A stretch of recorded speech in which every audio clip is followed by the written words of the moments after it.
Hello, everyone. I have a question for you. Have you ever had a big summer learning plan for your kids that fizzled out after just a week or two? This is something that is very common.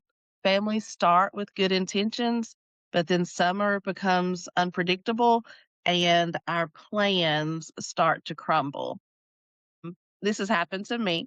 So if you haven't met me before, I'm Kylie Larsen. I'm an academic tutor and student success coach, and I'm also a parent.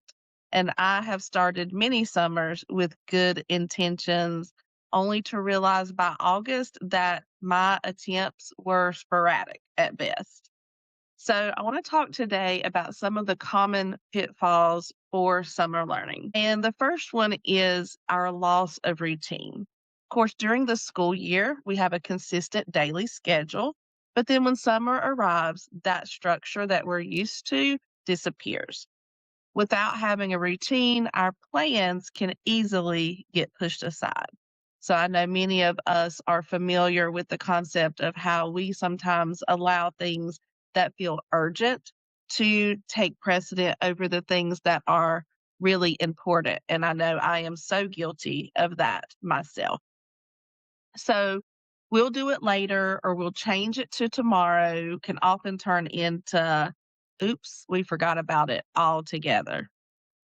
Pitfall number 2 is having overly ambitious plans. Many parents will aim for an hour a day of multiple subjects. And the problem is when your plans are too big, you and your kids both will quickly burn out.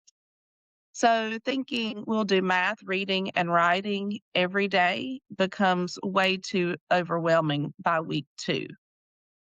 Pitfall number 3 is getting pushback from your kids. Kids expect summer to feel like a break, and who can blame them? When summer learning feels too much like school, they are going to resist, and this leads to daily battles. So, saying something like, "Why don't we do our summer school time today?" will become a phrase that brings lots of eye rolls and grumbles. So, the underlying issue here is not about the concept of summer learning being bad, but a lot of times it's about our approach to it.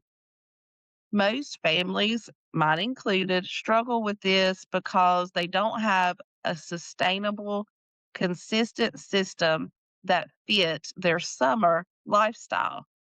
It's either too rigid or it's too ambitious. So, what to watch out for and how to avoid these pitfalls.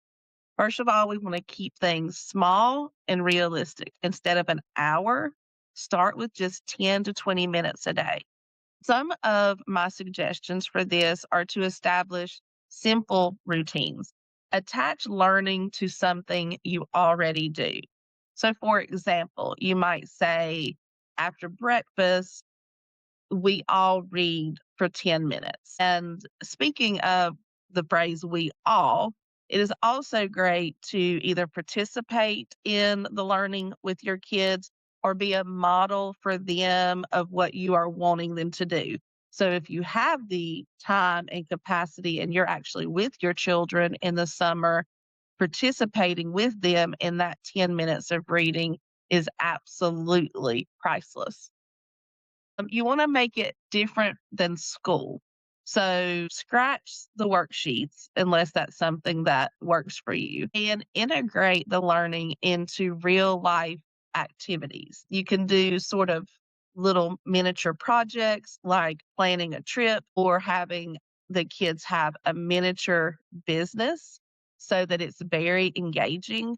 But I've also found lots of simple ways to include learning during the summer or during any time of year that don't even take that much effort.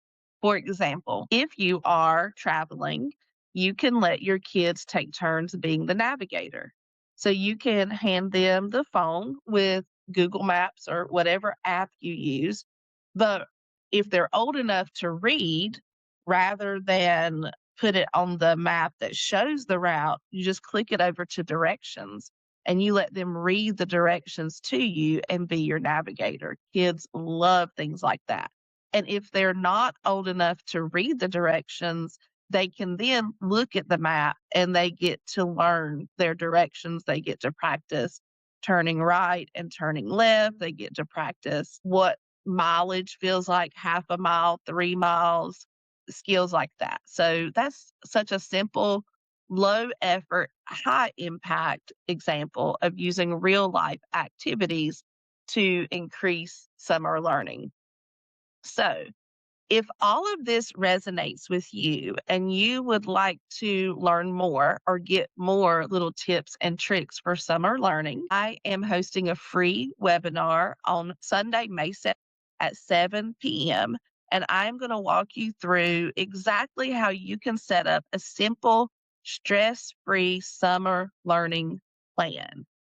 We will make sure your child stays confident and ready with a plan that you can maintain and stay consistent with without battles or burnout this summer.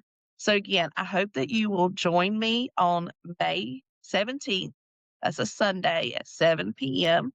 for my free webinar, Stress Free Summer Learning. And if you will just comment summer in the comments below, I will make sure that I get your spot reserved and get you all the information that you need for attending the webinar.